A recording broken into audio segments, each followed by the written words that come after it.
So today let's spend a little time talking about calm and emotional wellness. Tänään puhumme tyyneydestä ja tunnetason hyvinvoinnista.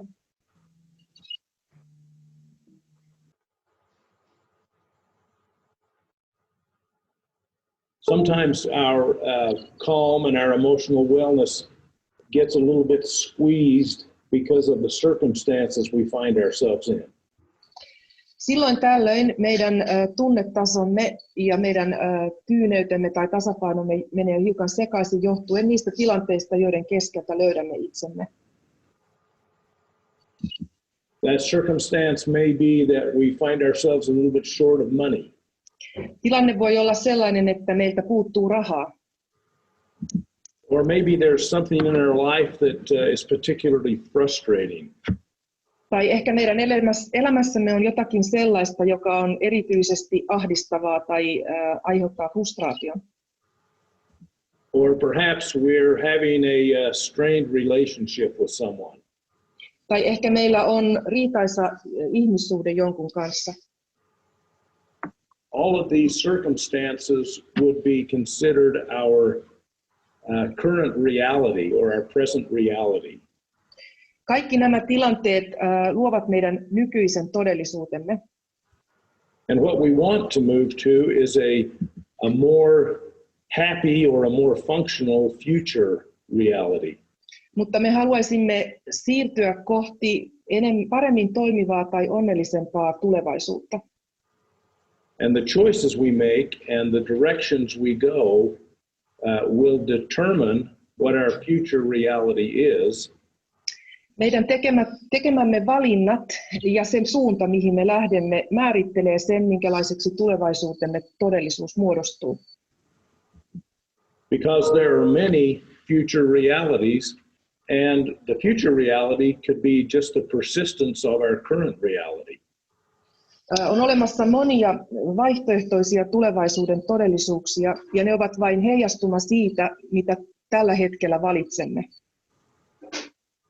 These directions or these choices we make that lead us into alternative futures are called future-focused vectors.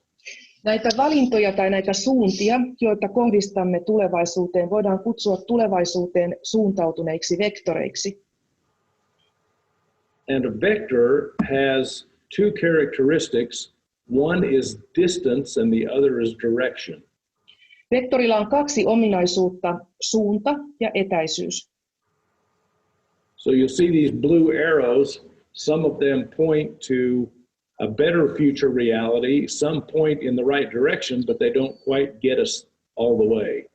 Jos katsot noita sinisiä vektoreita, noita nuolia, niin osa niistä suuntautuu ja ulottuu parempaan tulevaisuuteen, osa suuntautuu siihen parempaan tulevaisuuteen, mutta ei yletä sinne asti. And the challenge we have is that there are an infinite number of future realities. Meidän haasteemme on se, että on olemassa ääretön määrä mahdollisia tulevaisuuden todellisuuksia. So the question is, how do we choose the vectors that we should move along?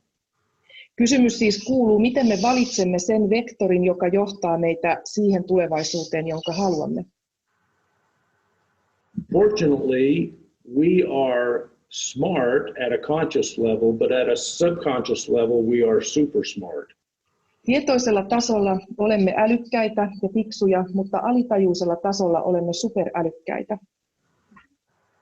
At a conscious level we process about 2,000 pieces of information every second. Tietoisella tasolla me käsittelemme 2000 asiaa sekunnissa. And that occurs primarily in the frontal cortex of our brain. Ja tämä tapahtuu pääasiassa meidän aivojemme etulohkossa. In this area of our brain are a group of structures that make what's called the reticular activation system. Tässä aivojemme osassa sijaitsee sellaisia osia tai kohtia, joita kutsutaan retikulaariseksi aktivointijärjestelmäksi. The reticular activation system focuses our conscious attention. It screens out all of the data that we don't need to pay any conscious attention to. Tämä retikulaarinen aktivointijärjestelmä käsittelee kaiken sen tiedon, jota meidän ei tarvitse käsitellä tietoisella tasolla, ja se suuntaa meidän keskittymisen tai huomiomme tiettyyn suuntaan. This is important to us because below the level of the reticular activation system, we process over 400 million pieces of information a second. Tämä on erittäin tärkeää meille, koska tällä alemmalla retikulaarisella aktivointijärjestelmän tasolla me käsittelemme 400 miljoonaa tiedon murusta asiaa sekunnissa. I see I missed one translation here, Marjo. Sorry. Okay. No problem. The Limbic Arc deals with the part of us that's super smart, the part that processes over 400 million pieces of information a second. Limbic Arc työskentelee tämän alitajuisen aivojemme osan kanssa, sen osan kanssa, joka käsittelee sen 400 miljoonaa asiaa sekunnissa. And the way we do that is by creating a database in the cloud, and in that database we load in a number of what are called virtual items or future-focused vectors. Tämä käsittely tapahtuu pilvessä, jossa on sijoitettuna näitä tulevaisuuteen keskittyneitä vektoreita taikka hyvinvointia edistäviä erilaisia ainesosia. These items are related to nutraceuticals or nutritional items that have a known physiological effect. Nämä hyvinvointia edistävät ainesosat ovat erilaisia lisäravinteita tai hyvinvointia edistäviä tuotteita, joilla tiedetään olevan tietty vaikutus kehossamme. And to help us decide which ones of those to include with our Limbic Arc, we have created what's called the Spark Scan. Ja pystyäksemme valitsemaan ne, joita sillä hetkellä tarvitsemme noista ainesosista, olemme luoneet systeemiä, jota kutsutaan Spark Scan, eli kipinäskannaus. The Spark Scan requires real-time biometric input, and the two things that we use, one is voice analysis, and the second is a kinetic response. Tämä kipinäskannaus sisältää 2 biometristä syötettä. Toinen niistä on äänianalyysi ja toinen on kosketusvaste. Those two things combine to create what's called the spark, and the spark is then used to ignite the algorithm we've created. Nämä 2 syötettä luovat katalyytin eli kipinän, joka sytyttää algoritmin. The algorithm will then process the future-focused vectors in the database.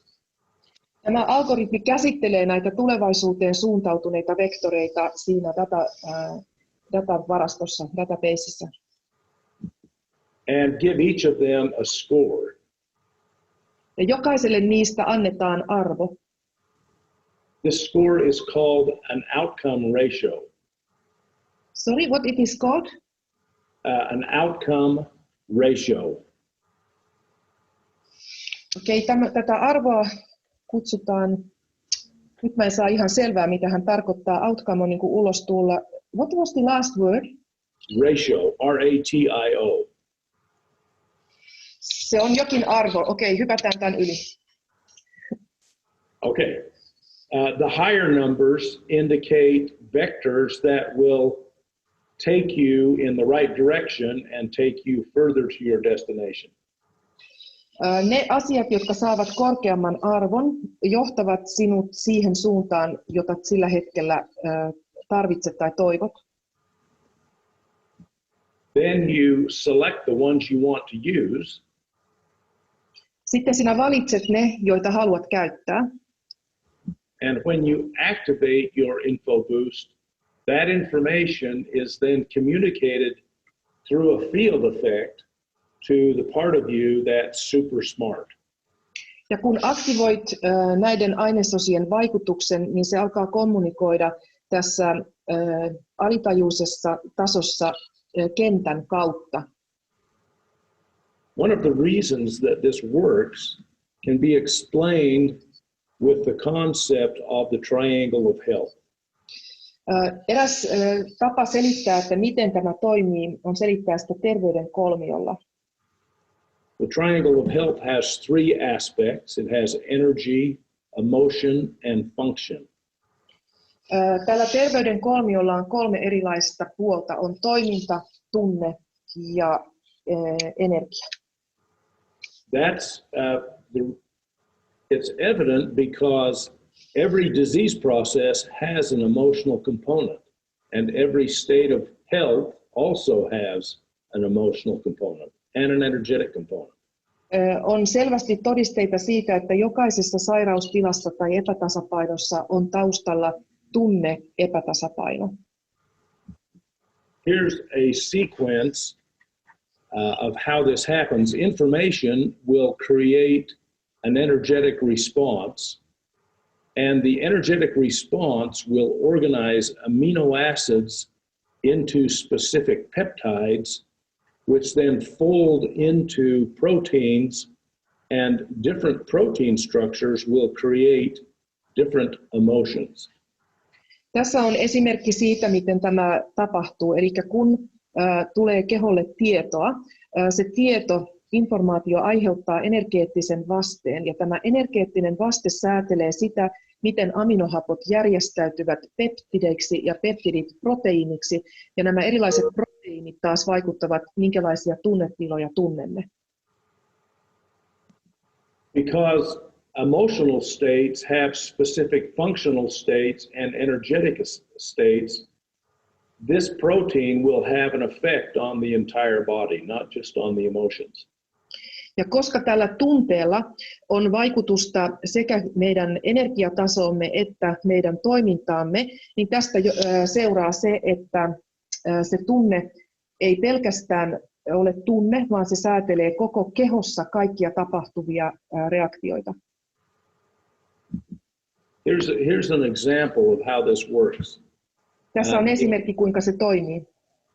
The emotion grief is associated with the lung and the large intestine, and energetically you can access the dots on this model show the trigger points for the large intestine in this case. Esimerkiksi sellainen tunnetila kuin suru, niin se vaikuttaa meidän keuhkojemme toimintaan ja se vaikuttaa paksusuolen toimintaan, ja siihen voidaan vaikuttaa esimerkiksi tämän mallin kehossa näkyvien pisteiden kautta, tämmöisten akupisteiden kautta. The protein structure may have a primary impact on the lung, but the result would be the same. You still affect the triad of health in the same way. Proteiinimolekyylillä voi olla vaikutus suoraan keuhkojen toimintaan, mutta se kuitenkin vaikuttaa samanlaisen kolmion ja vaikuttaa siten myös tunteisiin. You can see that the beginning point of any one of these reactions, be it a physiological reaction or an energetic reaction or an emotional reaction, the beginning point is information. Kuten huomaatte, kaikkien näiden erilaisten reaktioiden, olipa ne sitten energiatason reaktioita, tunnetason reaktioita tai toimintaa, niin niiden takana on se tieto, informaatio. And that's where the info boost comes in. Ja tässä tulee infoboost mukaan kuvioihin. The info boost delivers through the field effect information, and information can create a physiological response. Eli infoboost muodostaa sen kentän kautta tietoa, joka pystyy vaikuttamaan ihan fyysisellä tasolla kehossa. So if your current reality is this strained relationship, the right information can create an energetic, emotional, and functional response that will lead to a more desirable relationship. Jos siis nykyinen tilanteesi on tällainen epämukava ihmissuhde, niin se tieto, joka tulee täältä kentän kautta, pystyy vaikuttamaan sekä tunnetasolla että toiminnan tasolla ja luomaan paremman ihmissuhteen. A specific example of this would be one of the Limbic Arc library items, which is bergamot. Tässä on yksi esimerkki, kun tuolta Limbic Arcin pilvivarastosta löytyy tällaisen aineen kuin bergamottin taajuudet. If you look at the definition of bergamot, you'll see that it has an effect on relationship. Jos luet tarkemmin, mitä bergamotista kerrotaan siinä kuvauksessa, jonka voit avata sieltä tiedostosta, niin huomaat, että sillä on vaikutus ja tunne-elämään, ihmissuhteisiin. Another item that might show positive would be Damiana. Toinen aine, jolla voi olla positiivinen vaikutus tähän, on Damiana. And you'll see by its definition that it also will have an effect on emotions and relationships. Ja huomaat myöskin, kun sen kuvausta tarkemmin luet, että sillä voi olla vaikutusta tunteisiin ja ihmissuhteisiin. So if you select these two items, jos siis valitset nämä kaksi ainesosaa and activate them into your info boost, you will deliver that information to the part of you that's super smart. Jos siis aktivoit nämä ainesosat siellä pilvipalvelussa ja laitat päälle infoboostin, joka alkaa lähettää kentän kautta tätä informaatiota, niin vaikutat siis superälykkääseen osaan itsestäsi. One of the things that we have learned in our work with voice analysis over the years is that voice is topic specific. Eräs asia, jonka olemme oppineet vuosien aikana tätä työtä tehdessämme, on se, että ääni on riippuvainen siitä aiheesta, mistä puhut. So if I have a desired outcome, when I do my voice frequency pattern recording, I should talk about the outcome that I want or the reality that I don't want. For example, you could talk about, I'd like a better relationship. Or you could say, I have a bad relationship and I don't like it. It doesn't matter, but if you talk about the relationship, the voice recording will be specific to that outcome. Eli silloin kun me annamme tämän ääninäytteen omalla sivulla, niin on hyvä puhua siitä aiheesta, johon haluaa muutosta. Eli jos haluaa muutosta esimerkiksi ihmissuhteisiin, niin voi puhua joko niin, että minkälaisen ihmissuhteen haluaa, tai voi puhua siitä tämänhetkisestä tilanteesta, mikä on ongelmallinen ja mitä et halua. Sillä ei ole väliä, puhutko siitä niin kuin negatiivisesta tai positiivisesta näkökulmasta, kunhan puhut siitä aiheesta, mihin haluat muutosta. And the reason that this works is because of the redundancy that we are built with that's represented by the triad of health. Ja se syy, minkä takia tämä alkaa vaikuttaa, on tämä terveyden kolmio, miten me olemme rakentuneet.